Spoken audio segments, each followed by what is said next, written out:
Now I would like to introduce Dr. Alvin Rosenfeld, the Irving M. Glazer Chair in Jewish Studies at Indiana University, Bloomington, and Director of the school's Institute for the Study of Contemporary Antisemitism.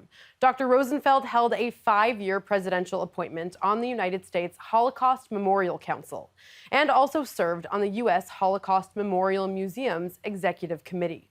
He has also been a leading advocate for the IHRA definition, most recently calling on the Biden administration to use the definition in its new national strategy for combating anti-Semitism in an op-ed in the Wall Street Journal. Welcome to everyone. I'm glad to speak with you. Hostility to Jews and Judaism, as we know, dates back over many centuries, has a variety of causes, and manifests itself in various ways.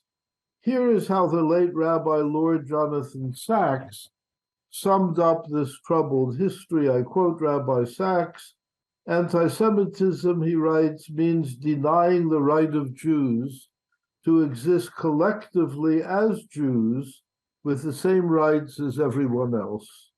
It takes different forms in different ages. In the Middle Ages, Jews were hated because of their religion. In the 19th and early 20th century, they were hated because of their race. Today," he concludes, "they are hated because of their nation state, the state of Israel." And it goes without saying that any viable working definition of anti-Semitism today has to take into consideration the links between this hatred of the Jewish state and Jew hatred more generally conceived. Those who see Israel in these hostile terms regularly denounce the country as an evil entity or criminal state and accuse it of the worst of sins: racism, apartheid, crimes against humanity, ethnic cleansing, and even genocide. Some go so far as to liken Israel to apartheid South Africa and Nazi Germany. The effect of such denunciations is to demonize and delegitimize the Jewish state and to call into question its very right to exist, a right denied to no other state on the globe.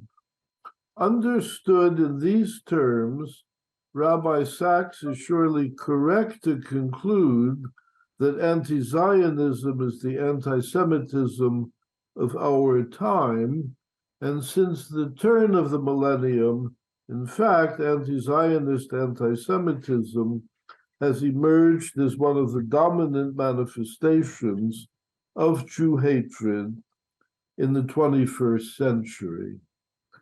Proponents of anti-Zionism disagree, reject any ties to anti-Semitism, and contend that Israel should not be immune to criticism. On this latter point, of course, they are right.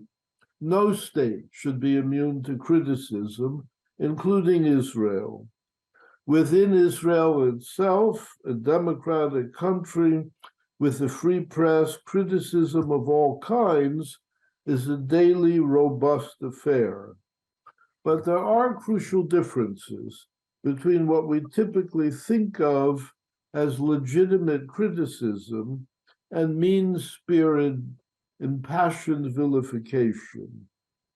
It was no doubt in recognition of these issues that in 2016, the 31 member states of the International Holocaust Remembrance Alliance, IHRA, adopted its working definition of anti-Semitism. The United States State Department has also adopted this definition, as have many other governments, institutions, agencies, and other offices. While the IHRA definition explicitly states that criticism of Israel similar to that leveled against any other country cannot be regarded as anti-Semitic, It includes several examples of alleged criticism of Israel and the Jews that are deemed to be anti-Semitic.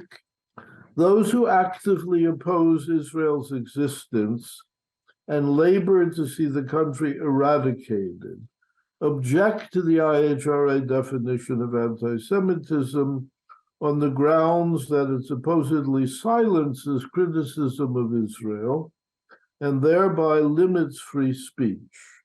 As already noted, though, this definition makes clear that criticism of Israel like that leveled against any other country cannot and should not be regarded as anti-Semitism.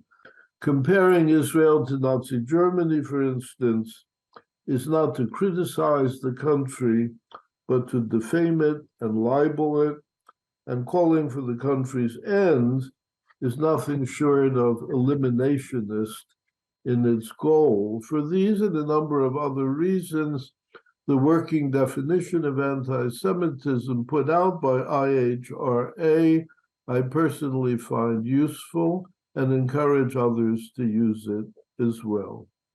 Thank you. Thank you, Dr. Rosenfeld, for sharing your expertise with us today on anti-Semitism and the IHRA definition.